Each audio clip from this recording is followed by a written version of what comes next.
100% contribution, 0% উদযাপন।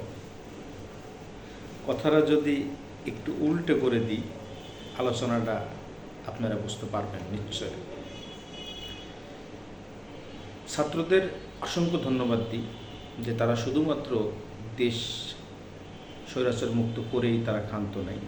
তারা traffic পুলিশের দায়িত্ব পালন করছে, ঝাড়ুদারের দায়িত্ব পালন করছে, পরিচ্ছন্ন কর্মীর দায়িত্ব পালন করছে, মসজিদ এর ইমাম সাহেবগুলো এবং মাদ্রাসার ছাত্রগুলো সবাই সংখ্যালঘুদের ধর্মীয় প্রতিষ্ঠানগুলো রক্ষা করছে। প্রশ্ন আসতে পারে, বাংলাদেশের বড় রাজনৈতিক দলগুলো তারা সাধারণ জনগণের জানমান হেফাজতের জন্য তারা কি করছে? যেহেতু সাধারণ নাগরিক হিসাবে আমি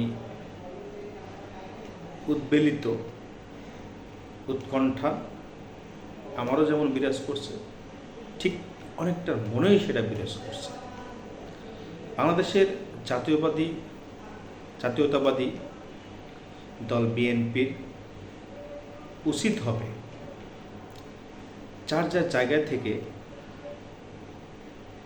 তার পাড়া এবং মহল্লায় কমিটি গঠন করে সাধারণ জনগণের জানমাল নিরাপত্তায় কাজ করা,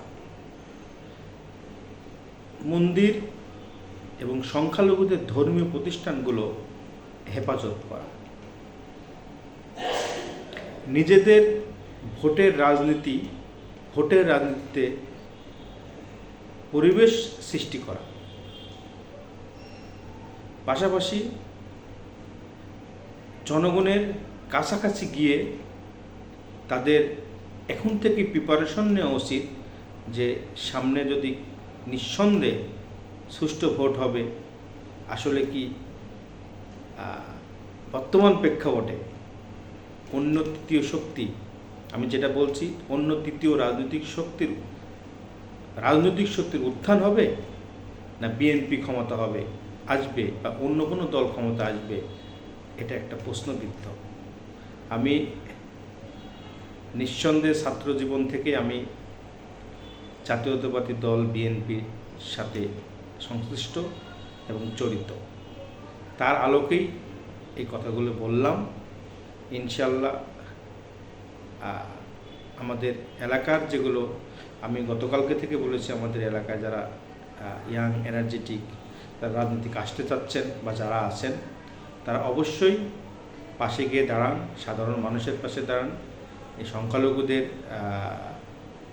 ধর্মীয় প্রতিষ্ঠানগুলোকে নিরাপত্তা দেওয়ার ব্যবস্থা করুন, এবং যারা বয়োজ্যেষ্ঠ হোক না, ভুল করেছে, আওয়ামী লীগ আছে বা যারা ভয় পাচ্ছে, তাদের পাশে গিয়ে দাঁড়ান, ভোটের রাজনীতি করুন।